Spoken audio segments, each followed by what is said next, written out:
travail, mais aussi des lieux se sont créés. Alors autrefois, on appelait ça des télécentres. Il y en a eu des très connus dans le Cantal notamment, sur des plateaux dans les Alpes.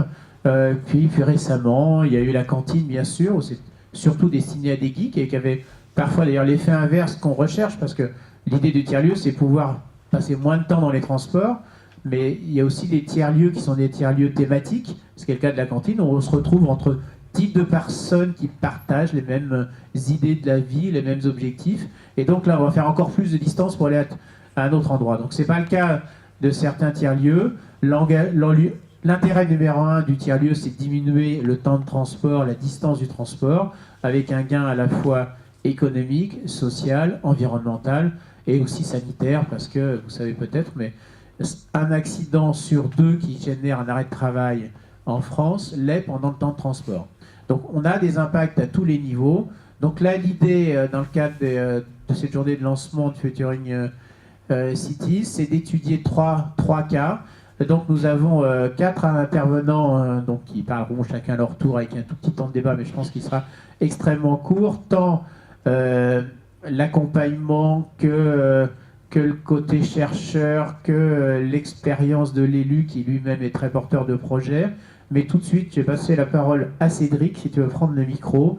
Cédric Verpeau travaille pour la Caisse des dépôts et consignations dans le secteur qui s'occupe de tout ce qui est l'aménagement numérique des territoires. Il y a eu un fort investissement de la Caisse sur ces sujets. À la fois, vous avez peut-être vu dans la presse, il en dira 2 mots, la création d'un consortium entre des grandes entreprises françaises qui veulent prendre le pouvoir sur les tiers-lieux, non c'est une boutade, qui veulent développer des tiers-lieux à grande échelle, mais pour être sûr de ne pas gaspiller l'argent public, la Caisse des dépôts fait des études, et donc Cédric, si tu veux en faire une petite synthèse. J'essaye de mettre un peu de bonne humeur, parce qu'après, au moment du café, c'est toujours un peu difficile. Merci pour la belle introduction. Les tiers-lieux, c'est un peu le nom générique, qui veut dire un lieu qui n'est pas vraiment le domicile, comme tu le disais, et pas vraiment le bureau, et dans lequel on peut télétravailler. On avait fait comme d'autres l'analyse qu'aujourd'hui, et c'était encore plus vrai il y a quelques mois, ou 1 ou 2 ans, l'offre, c'était laquelle? Il y avait des centres d'affaires, donc ça, ça doit parler à certains. Les centres d'affaires, on les trouve dans les quartiers d'affaires, à la Défense, dans le quartier de la Madeleine. C'est des opérateurs comme Regus, comme Multibureau. Donc ça, c'est plutôt des cadres déjà mobiles qui vont dans ces endroits-là. Donc un certain nombre, je crois qu'il y en a une trentaine ou une quarantaine en Île-de-France. Ensuite, on a des espaces de coworking qui ont fleuri un peu, qui ont poussé au début sous impulsion publique, puisque beaucoup sont financés par les collectivités. De moins en moins, il y en a de plus en plus qui sont en effet avec des modèles économiques autoportants. L'emblématique et le premier, c'est la cantine, mais aujourd'hui, il y a la cordée, la mutinerie. C'est pas moi qui ai inventé les noms. La spécificité de ces lieux-là, au-delà du fait qu'on puisse aller télétravailler, échanger avec d'autres télétravailleurs qui sont peut-être pas de la même entreprise, qui sont pas du même métier, trouver des synergies au niveau économique, c'est que ces lieux-là, ils sont aussi situés en centre-ville. Vous regardez la carte des espaces de coworking en Île-de-France, c'est centre de Paris très, très majoritairement.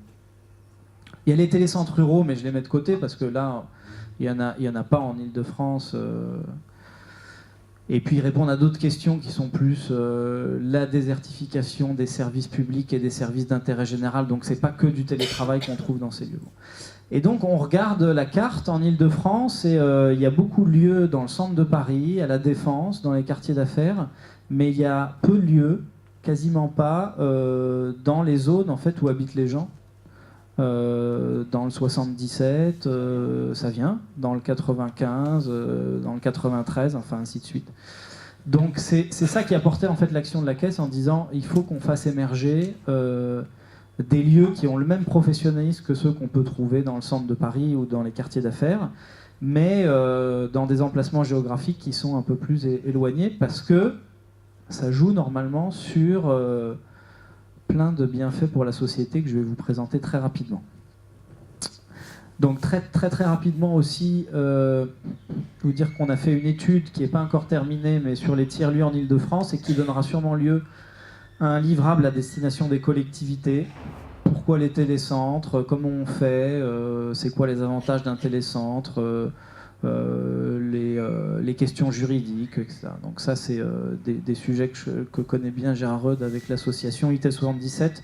Donc là, avec nos amis du Conseil régional de la préfecture, on va essayer de faire aussi notre livrable à destination des collectivités. L'étude de l'ENS, je vous en parle tout de suite. Et puis on a essayé, donc on ne fait pas que des études, comme tu l'as si justement souligné. L'objectif au final, nous, c'est quand même d'investir. Et donc on a créé une filiale avec Regus, qui est le premier opérateur mondial et français de centre d'affaires, et Orange, que je ne présente pas. Et l'ambition, c'est d'aller mettre des réseaux de télécentres dans les endroits où il n'y en a pas, justement, dans les banlieues des grandes agglomérations. Sur l'étude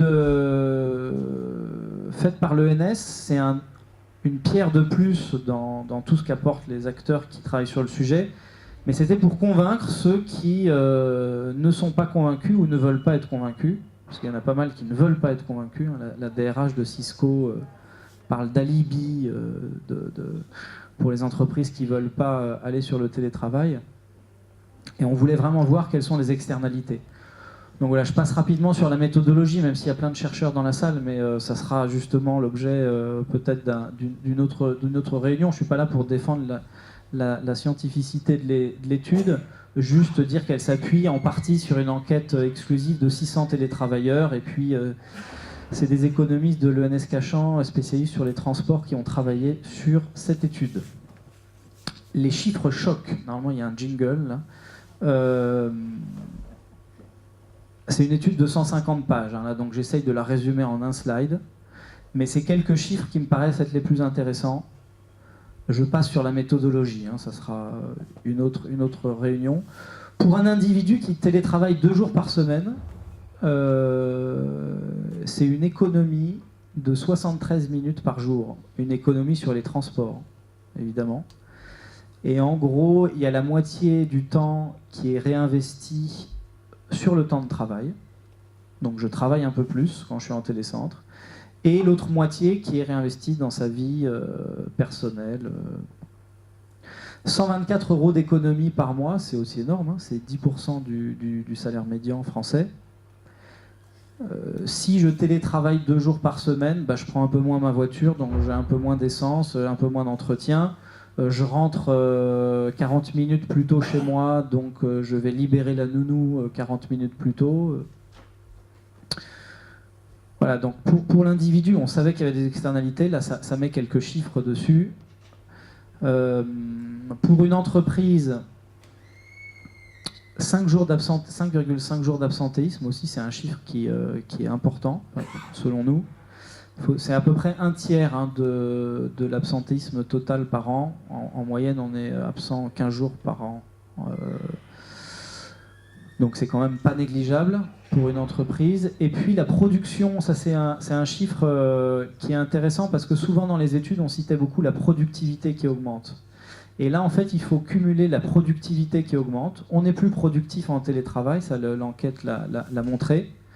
Même, je reviendrai juste après sur la productivité, comment relativiser quand même, mais on est plus productif et on travaille plus longtemps. Donc les deux se cumulent. Alors après, si c'est pas 13, mais 15 ou 8, je serais très heureux, moi, qu'il y ait des discussions, mais je pense que tout le monde va montrer quand même que on est vers une tendance positive.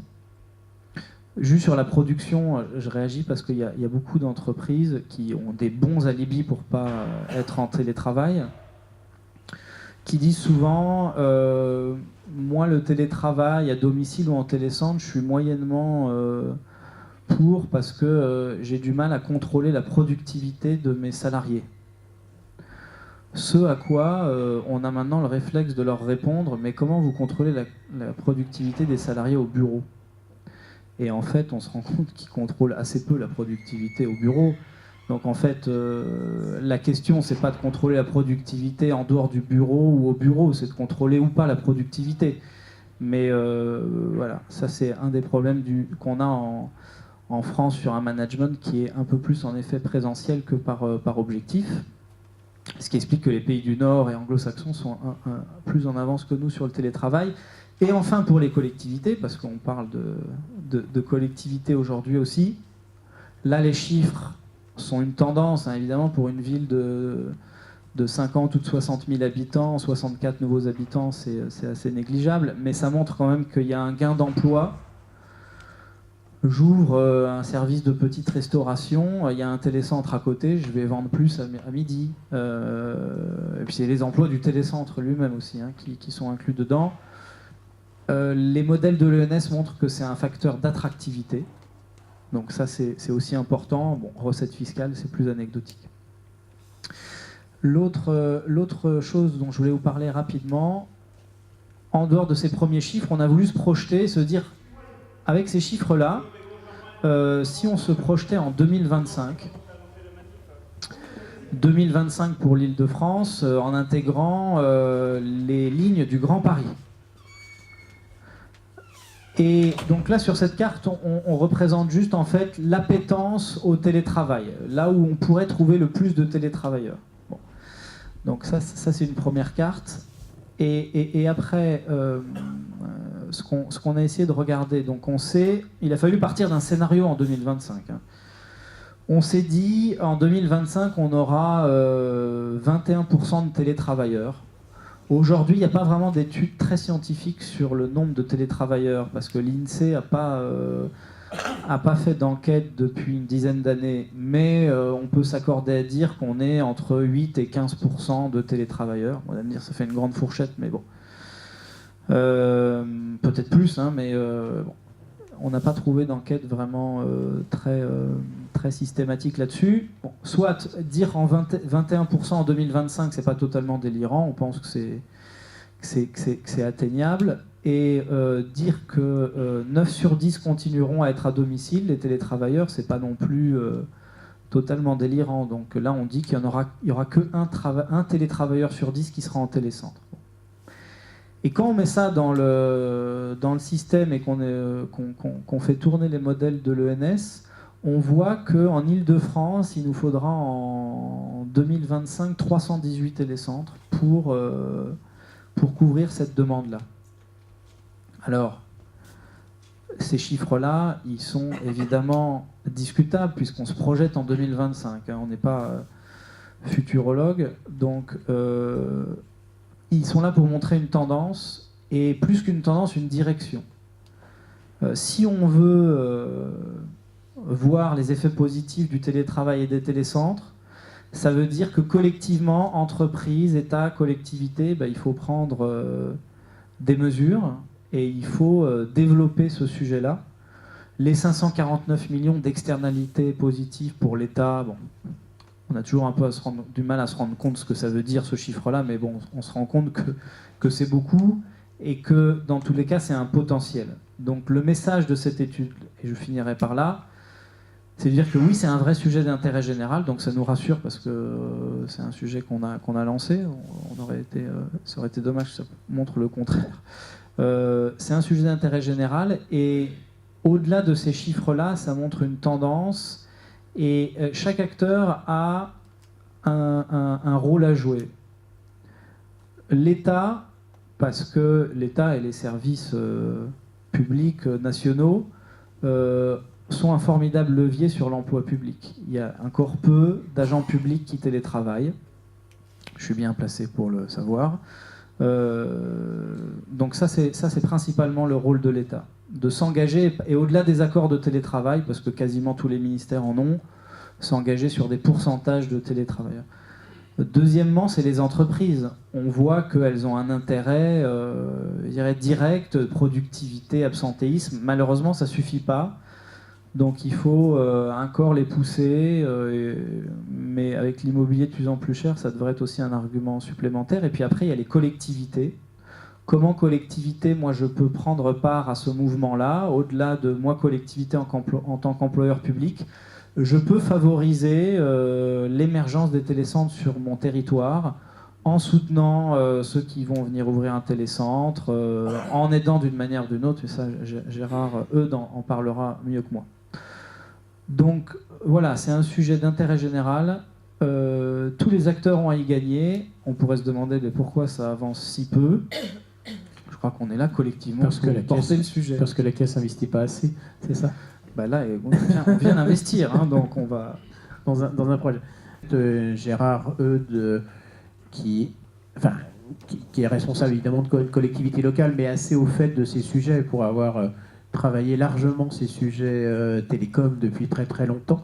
Non, mais c'est important parce que les sujets émergents, ils n'arrivent jamais de nulle part. Donc, qu'est-ce que tu fais dans le 77 et quelle est ta vision? Alors, c'est une étude de cas, donc c'est très très rapide. On a les 3 quarts d'heure en tout. Donc, je vous demande évidemment d'être que je sois rapide, c'est efficace. Moi, je vais essayer d'être efficace. Mais il y a quand même des certaines choses que je veux dire. Alors, je ne sais pas si l'idée est venue du fait que j'avais effectivement travaillé sur ce type de questions dans le passé, sans doute. Mais la première réalité, c'est d'avoir là une réalité territoriale. La Seine-et-Marne, le plus grand département de la région Île-de-France, un taux de chômage qui est un des plus faibles de la région Île-de-France, mais en même temps, un taux d'emploi par actif qui est le plus faible de France. Ça veut dire quoi? Ça veut dire que tous les jours, des centaines de milliers, des dizaines de milliers, voire centaines de milliers, petites centaines de milliers de Seine-et-Marnais font un mouvement pendulaire pour aller de leur Seine-et-Marne, où en gros on réconcilie leurs forces de travail par les crèches, etc., pour aller à Issy-les-Moulineaux, Paris ou autre.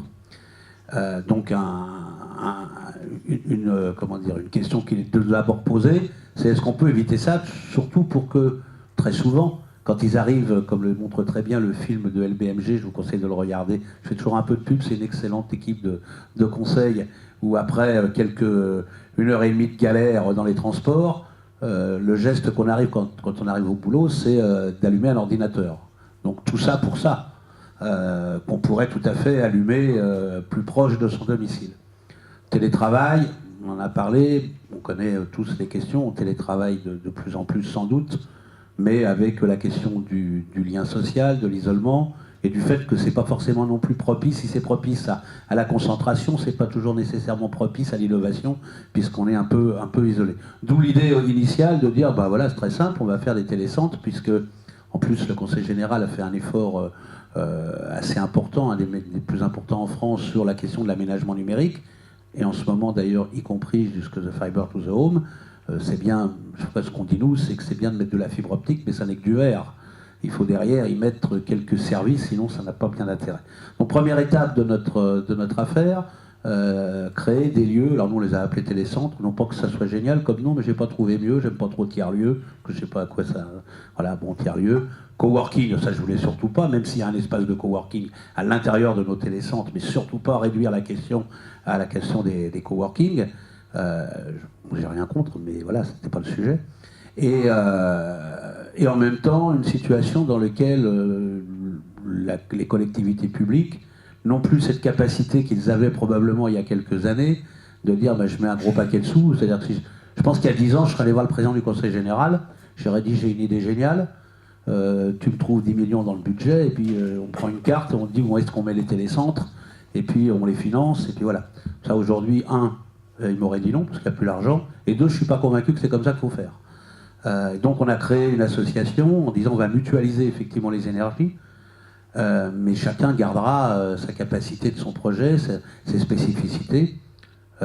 Nous, le boulot, c'est d'impulser, de coordonner, j'allais dire de vectoriser vers la bonne direction, à condition que tout ça soit interconnecté, puisqu'on a parlé dès le début, non pas de télécentres, mais d'un réseau de télécentres à l'échelle Seine-et-Marnais, avec une ambition bien entendu régionale.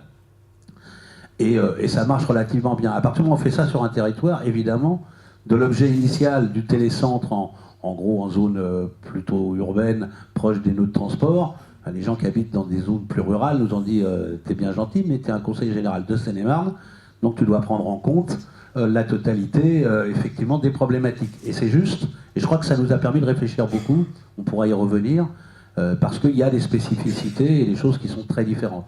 En zone urbaine, mon point de vue, c'est qu'on est dans une logique finalement d'immobilier d'entreprise, d'une autre manière de faire de l'immobilier en entreprise, et donc c'est le marché qui, à la fin, doit finalement réguler ça. Alors je donne toujours cette analogie, je pense que tout va vers des logiques de service.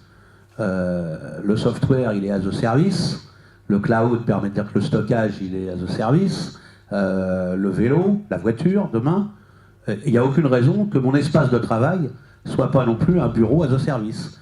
Pourquoi payer pour des bureaux qui sont vides la moitié du temps? J'ai intérêt à optimiser. Donc c'est un vrai enjeu économique en ce qui concerne, en gros, cette question d'espace de travail as a service. Je l'utilise de manière flexible. J'ai pas beaucoup de temps, donc je vais aller très vite. Ça me rappelle un des travaux qu'on avait fait avec Francis il y a quelques années sur les tendances d'évolution des programmes Vision, il faut qu'on les retrouve, qui avait anticipé cette question aussi de la transformation du travail. De plus en plus, les entreprises, et ce qui est d'ailleurs probablement la question de pourquoi les grandes entreprises finalement perdent des salariés, c'est pas simplement qu'une question de marché, c'est la question de l'externalisation, c'est-à-dire qu'une grande entreprise, aujourd'hui, elle n'a aucun intérêt, en tout cas c'est pas sa vision, d'internaliser des ressources qui ne sont pas son cœur de métier, dont elle n'a pas nécessairement besoin tout le temps. L'Internet, la possibilité de faire des contrats, hein, c'était ça l'objet à l'époque qu'on avait essayé d'anticiper, c'est que la possibilité de faire des contrats très vite permet d'aller chercher les compétences dont on a besoin au moment où on a besoin, de manière la plus simple possible. Et comme je pense que ça va aussi avec une tendance plus générale d'un certain nombre de nos talents et des jeunes de ne pas rentrer dans une relation de subordination avec un patron, avec une entreprise, bah, tout ça converge. Alors bien entendu, on est dans les tendances, hein, ça ne va pas être 100% du monde qui va fonctionner comme cela, mais on a une vraie tendance qui fait que les télécentres répondent bien aussi à cette tendance-là de gens qui effectivement vont aller négocier leurs compétences sur des contrats et n'ont aucun intérêt, aucun avantage finalement à avoir des bureaux fixes qui viendraient les embêter. Je termine sur la question deux points encore, sur la question des zones rurales du coup, ou des zones plus rurales, parce que je ne sais pas si on peut dire que la Seine-et-Marne est vraiment rurale, tout dépend de la définition qu'on en donne. Si on pense que rural, c'est que l'on vit de la ruralité, à mon avis, il n'y en a plus beaucoup en France d'endroits où on vit de la ruralité, mais ils se considèrent comme tels. Il y a tout un tas de sujets qui viennent vite se poser. Et le télécentre, je pense que c'est aussi, comme la ville d'une manière générale, la ville numérique, mais ça sera un autre débat, c'est un endroit de réconciliation entre le virtuel et le réel.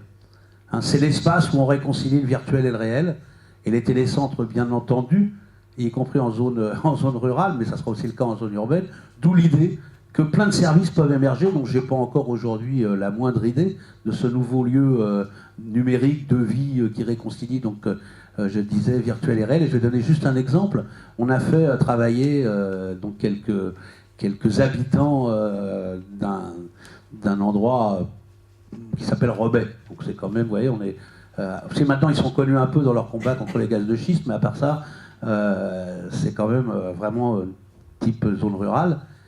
Et il y a quelqu'un qui a eu l'idée, mais finalement, quand je commande mes produits sur une AMAP, dans une AMAP, c'est peut-être dans le télécentre que j'irai les chercher. Hein, et on voit bien là cette réconciliation d'un certain nombre de tendances. Dernier point, parce que comme on m'a dit de faire très vite, sur lequel je voudrais indiquer, c'est la question des recettes fiscales. Puisqu'on est dans un endroit où on doit réfléchir, faire des propositions, hein, vous êtes un certain nombre de chercheurs, peut-être aussi sur ces questions-là. Aujourd'hui, la taxe sur les entreprises, enfin la partie l'impôt des entreprises qui va aux collectivités locales, depuis la suppression de la taxe professionnelle, c'est quelque chose qui s'appelle la taxe sur la valeur ajoutée. Et donc je vous interroge, quand on télétravaille, où est faite la valeur ajoutée? Au siège de l'entreprise, donc à Issy-les-Moulineaux, etc., ou à l'endroit où effectivement j'ai produit, le salarié a produit cette valeur ajoutée, donc soit évidemment chez lui quand il est en télétravail, mais ce que je souhaite surtout, parce que là ça serait plus identifiable, dans des télécentres sur les lieux de résidence. Et si on fait ça, si on fait ça, je peux vous assurer que les collectivités territoriales, là ils vont avoir un fameux levier pour effectivement développer les télécentres, intervenir pour que tout cela se développe. Et dans ce cas, je suis sûr que ça ne sera pas 318 en 2025, mais beaucoup plus. Oui, effectivement, on peut considérer que les hypothèses sur lesquelles a travaillé la Caisse des dépôts sont plutôt des hypothèses basses, Mais je pense que c'est aussi la logique. Quand on veut démontrer qu'un business peut marcher, on essaye de voir, dans le cas le pire.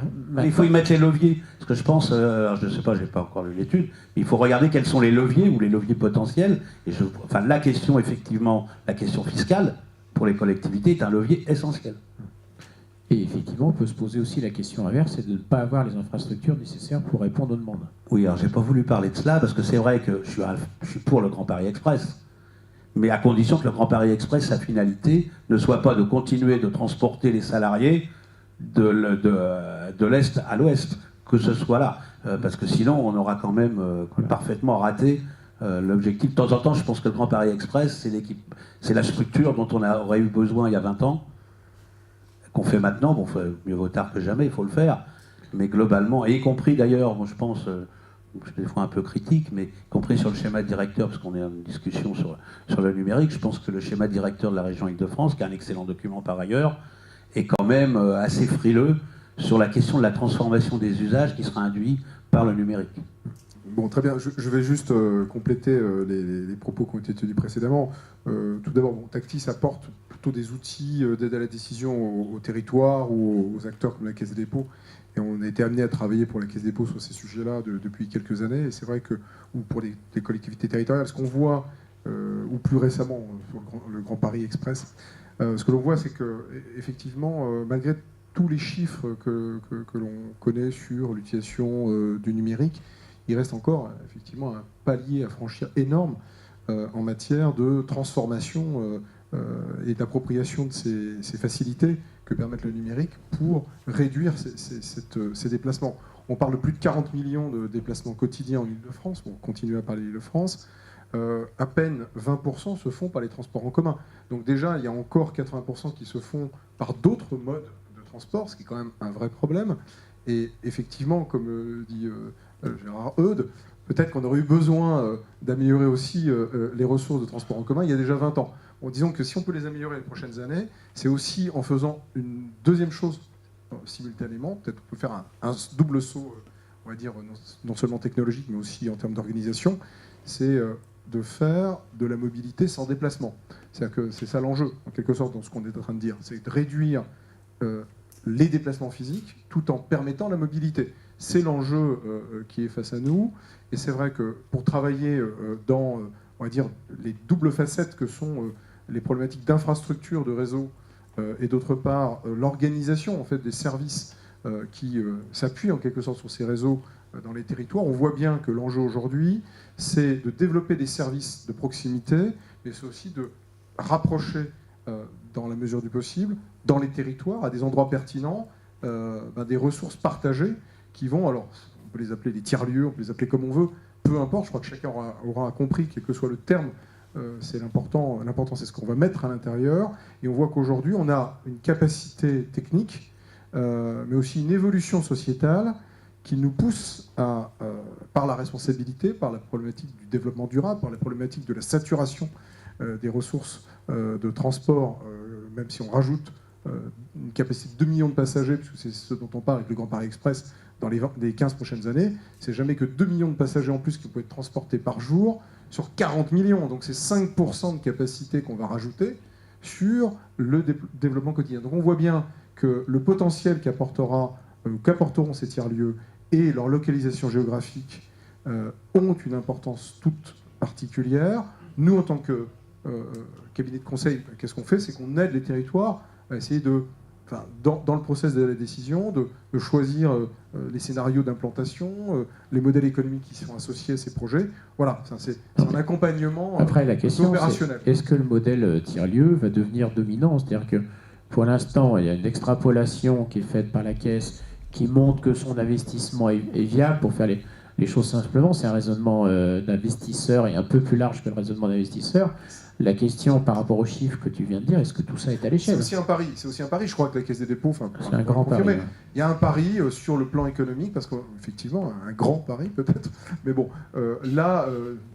écoute, on va essayer de rester sur un plan purement économique, mais c'est vrai que le grand pari de cette, on va dire, approche des tiers-lieux, c'est aujourd'hui le taux de transformation qu'évoquait tout à l'heure Cédric. C'est-à-dire qu'on ne sait pas trop aujourd'hui dire quelle est la part réelle de citoyens et d'entreprises qui accepteront de basculer dans ce nouveau modèle. Et je crois que même s'il y a des potentialités qui rendent l'espoir sérieux d'avoir un modèle économique qui tourne, on voit bien qu'aujourd'hui, il y a une transformation. On l'a connu dans le domaine de la e-santé. Il y a 20 ans, on aurait pu avoir la même discussion sur la télémédecine. Le micro. Là. Voilà, sur la télémédecine. Et on voit que la télémédecine n'a pas réellement, aujourd'hui, franchi le pas dans notre quotidien, pour des raisons qui ne sont pas toujours bonnes, d'ailleurs, et des raisons, enfin, on évoquait des raisons à la fois sociétales, organisationnelles, juridiques. Quand on parle de TVA, etc., c'est où est-ce qu'on paye et à qui on paye, par exemple, dans la télémédecine, la prestation on va dire, consultation. Eh bien, il y a eu 20 ans pour pouvoir reconnaître une e-prestation, en quelque sorte, une e-consultation. Donc, ne serait-ce que ça, on voit qu'il y a des éléments qui ne sont pas des éléments économiques, ce sont des éléments juridiques, des éléments réglementaires, qui viennent appuyer ou freiner l'appropriation culturelle et l'appropriation sociétale. Et je crois que dans le domaine du télétravail, il y a aussi cette dimension économique qui est très importante, qui est liée à la réglementation du travail aussi. D'où l'importance, tiens, tu repasses le micro à Gérard pour une... D'où l'importance d'anticiper effectivement les choses, parce que si les temps de maturation restent longs, on a parlé de la e-santé, quand les sujets deviennent d'actualité, ils le sont tout de suite. Et les infrastructures ne sont pas forcément là. Oui, juste un point, parce quand on est dans une école de télécom, enfin, du moins c'est... D'ailleurs, la mobilité, c'est un transport. Ancien élève c'est un réseau, école. pardon. On est dans un phénomène de réseau. Or, qu'est-ce qui coûte cher, ce problème de mobilité? C'est d'absorber les pointes. C'est-à-dire, effectivement, on fait des infrastructures pour qu'on puisse transporter la pointe. Et donc, sur le fond, le vrai problème économique, après on verra si ça se déclenche, c'est déjà d'absorber ces pointes. Donc, si on savait passer en télétravail, enfin en télécentre, 5%, 10% de l'ensemble, le coût en économie d'infrastructure et en confort serait terrible, serait extraordinaire. Donc je pense que c'est ça qu'il faut qu'on arrive à expliquer.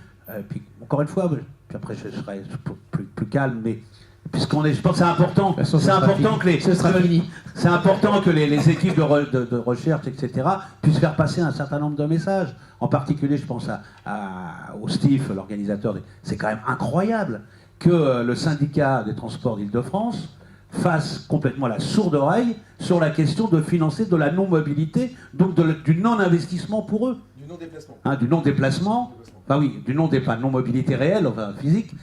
Mais du coup, alors qu'il ferait, si on compare, mais c'est ce que dit Cédric très souvent, les quelques pourcents, si on arrivait à se gagner ces quelques pourcents, ça serait des pourcents beaucoup plus importants en termes d'économie des investissements qu'ils ont à faire sur leurs infrastructures. Voilà, donc je ne pense pas, tout à l'heure j'ai parlé de tendance, effectivement, mais aujourd'hui, ce qu'on a effectivement en tête, moi ce que j'ai en tête, c'est d'en éviter 10%. Mais si on en évite pour 10%, je vous assure que ceux qui continueront de se déplacer le feront dans des conditions bien meilleures et tout le monde en sera bien plus heureux. Alors justement, Valérie Fernandez, qui n'a pas encore parlé, qui est chercheur dans cette maison en sciences humaines, se pose quand même les questions d'acceptabilité. Oui, donc je me suis permise d'ordonner le débat puisque justement j'apportais un point de vue un peu décentré. Je vais être un petit peu provocatrice. Il faut être assez proche. Oui, je vais être un petit peu provocatrice en disant que nous télétravaillons tous, d'ores et déjà. Nous savons si bien et si mal communiquer avec notre voisin du bureau par mail, communiquer avec notre voisin de bureau par Skype, voire par SMS ou messagerie ou réseaux sociaux, quels qu'ils soient. Donc je crois qu'il pourrait y avoir intérêt à décentrer l'analyse sur la question de l'enjeu des tiers-lieux. Et si nous pensions ces tiers-lieux comme l'opportunité pour nombre de salariés ou de travailleurs indépendants de mieux maîtriser ces technologies d'information et de communication dont il me semble que nous les subissons beaucoup pour les process de fragmentation de nos activités de travail qu'ils apportent, pour notre incapacité désormais à apprécier quelquefois le collectif dans sa réalité physique.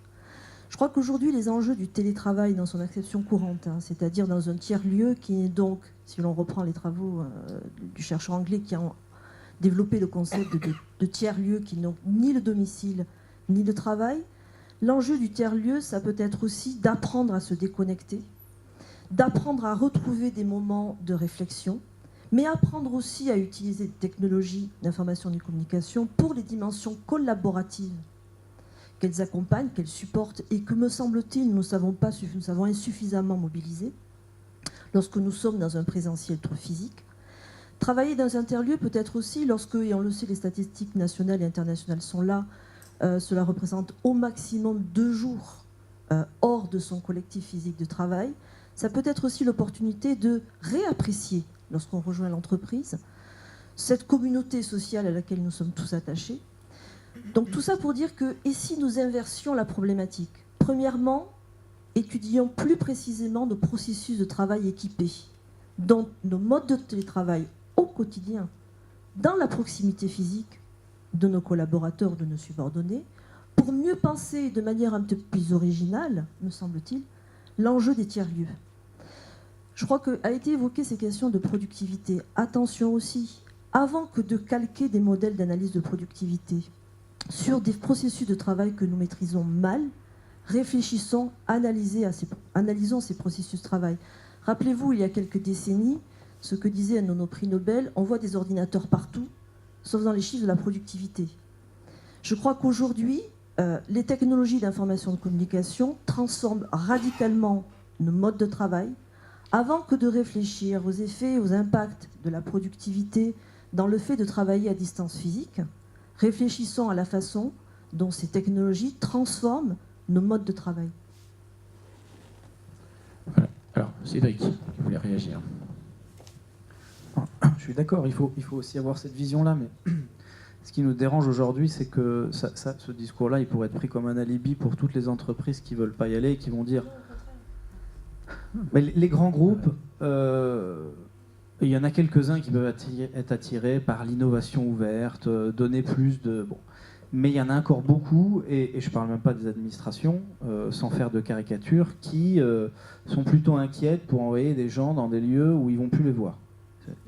Mais c'est pas pour, je ne m'oppose pas à ce que vous dites, hein. Je dis juste que nous, on essaye assez basiquement, en effet, de répondre aux premières... sur les premiers leviers. Et nous, notre sujet, on n'a pas pris, je pense, beaucoup de risques en tant qu'investisseurs, parce qu'on va en construire une quinzaine dans un premier temps pour voir. C'est un coup pour voir. On y croit, hein, on n'a pas fait ça, on est investisseur, donc c'est pas de la subvention publique, donc on met l'argent de la caisse en jeu. Après, on a pris un pari, je pense, pas forcément très très risqué. On a parié sur le coût de l'essence. On pense qu'elle va être de plus en plus chère, donc que ce soit très très risqué. Et sur la congestion des transports publics, sur les 10 dernières années, c'est plus 20% de voyageurs dans les transports en commun en Ile-de-France. Je crois que c'est x4 prévu dans les 20 prochaines années. Donc en effet, les infrastructures du Grand Paris, c'est un cercle vicieux. Ça, je crois que tous les économistes du transport le disent. Les infrastructures rattraperont jamais la demande. Donc je pense que notre pari, il est assez peu risqué. Après, pour moi, c'est mettre, je dirais, le pied dans la porte et faire mettre le sujet au sein des employeurs publics et privés, après que ça ouvre d'autres manières de regarder des choses, d'autres manières de travailler, je suis entièrement d'accord. Mais là, il faut être en mode de persuasion. Après, vous voyez, la productivité, je suis d'accord avec vous, j'ai mis tous les guillemets entre la productivité, mais il faut prendre aussi les entreprises à leur propre jeu. Elles nous parlent de productivité, il faut leur dire, écoutez, il y a de la productivité quand on est en télétravail. Ils nous disent, comment vous la calculez? On dit, comment vous calculez celle au bureau? Bon, voilà, donc Valérie, Ça ne peut pas être une excuse pour ne pas y aller, en tout cas. Valérie voulait répondre. Et après, malheureusement, il faudra conclure. Oui, je vais oser une forme d'insolence, j'allais dire. Je pense que les gains de productivité, je suis assez convaincue des espaces de coworking, des tiers-lieux qui regroupent des geeks, que ce soit en France ou en Chine, où je travaille beaucoup aussi. Je crois qu'aujourd'hui, les proches de productivité sont peut-être auprès du public, de salariés que l'on méconnaît, dont on méconnaît les pratiques. Je ne peux qu'inviter les directeurs scientifiques de l'IMT ici présents d'inciter nos personnels administratifs, nos assistantes, à aller travailler à distance, à utiliser des outils de travail collaboratifs, à utiliser des Dropbox, donc à externaliser le coût de formation de ces technologies. Et si j'avais un discours à vendre, ce n'est pas mon métier, mais si je devais vendre les tiers-lieux auprès des RH, c'est ce discours-là que je leur tiendrais. Alors moi, mon impression, je pense que c'est effectivement un chercheur, il essaye de comprendre. c'est son métier. Donc il dit attention, avant de parler de la texture du travail, il faudrait déjà comprendre le travail, comment il est affecté par le numérique, le travail outillé, etc. Je pense que ça fait partie du problème. Mais la remarque que je voulais faire, c'est de dire, on est au début, donc on voit ça de façon un petit peu macroscopique. Hein, on se dit macroscopique et expérimentation. Maintenant, j'ai l'impression qu'il va falloir descendre plus finement dans la structure du travail, dans la structure des entreprises, pour voir là où ça va percoler réellement. Hein. Parce que moi, je pose une question, d'ailleurs, quand Gilles me parle de tiers-lieu, de temps en temps, puis je n'ai pas eu le temps de lui demander encore, le tiers-lieu, c'est pour accueillir des gens d'autres entreprises qui vont travailler dans le tiers-lieu, ou c'est des gens, ou est-ce qu'un tiers-lieu, c'est une nouvelle entreprise, hein, pour lequel on va aller chercher du travail pour les gens, ça peut être les deux, bien sûr. Hein, mais ça change quand même considérablement le type d'outils, la fiscalité, les risques pris, le rôle d'entrepreneur de celui qui va diriger tout ça.